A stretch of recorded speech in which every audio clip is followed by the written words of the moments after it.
Well, it does, because there's kind of this market that's kind of, disjointed. You've got the small businesses laying off risk, and you have the banks trying to lay on risk. So you have these kind of, two competing interests going in opposite directions.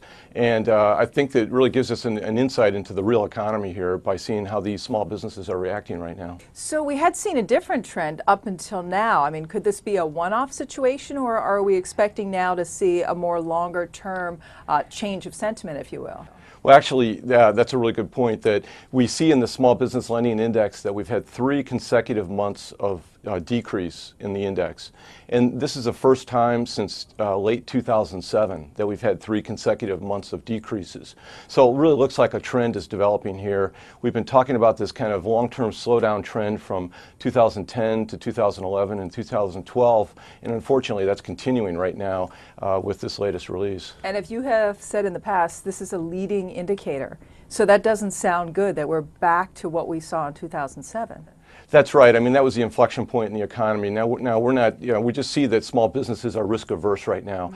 We are seeing that they don't want to take on new projects to invest in capital, invest in plant, invest in equipment, put new tools in place, or expand their branches. And so they're kind of hunkering down a little bit, and they're just really not taking on the appetite. They don't have the appetite to take on new projects at this time. And that doesn't necessarily mean we're going into a contraction, but it just means that they don't have that appetite right now. Obviously, this does not bode well for hiring. Well, we see that there's a lag of about 9 months. When the index is down, that means no new jobs on about a 9-month lag. And so that's the kind of read that we have right now for the foreseeable future. There are some bright spots, though. Some industry sectors, especially that industrial manufacturing sector, is really making a comeback. And it's pretty interesting when you look at how those companies are reinventing themselves. So we've got one bright spot there, which is good. I guess the one question I would have for you, when you look at these numbers, do you get a sense of why the tide turned beyond the risk-on, risk-off story? Was it one particular episode? Was it what's happening in Washington? I mean, do you have any idea from the compilation you've done on the index as to what sort of turned the tide?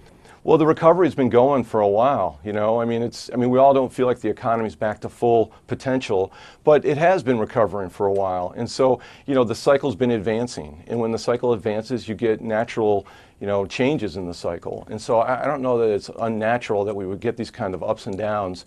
The question is, how long is this going to last? And, can we see the, really ignite small businesses again? That's the half of the economy that's missing in the picture right now. How about defaults? The default indexes also saw rises across the board. What's changed there that's making those small businesses less optimistic or less able to manage through something? Right. The asset class for small business is becoming riskier. And that's what I mean. It's becoming a riskier asset class. It's still low by historical standards, but it's still becoming riskier. The default rates were 1.3% in 2012. And this year, our credit ratings are forecasting that the ratings are actually going to fall because default rates are going up to 2.1%. So you have this rise in default rates, and that's really due to a few things.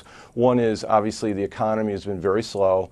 A rising tide lifts all boats, and that affects the small businesses which are captive to their local markets. So that's a piece of it. But the other piece of it too is we just see some of these leading economically sensitive sectors like transportation and retail starting to exhibit some financial stress. We see a lot of those transportation companies starting to find it harder to pay their bills on time.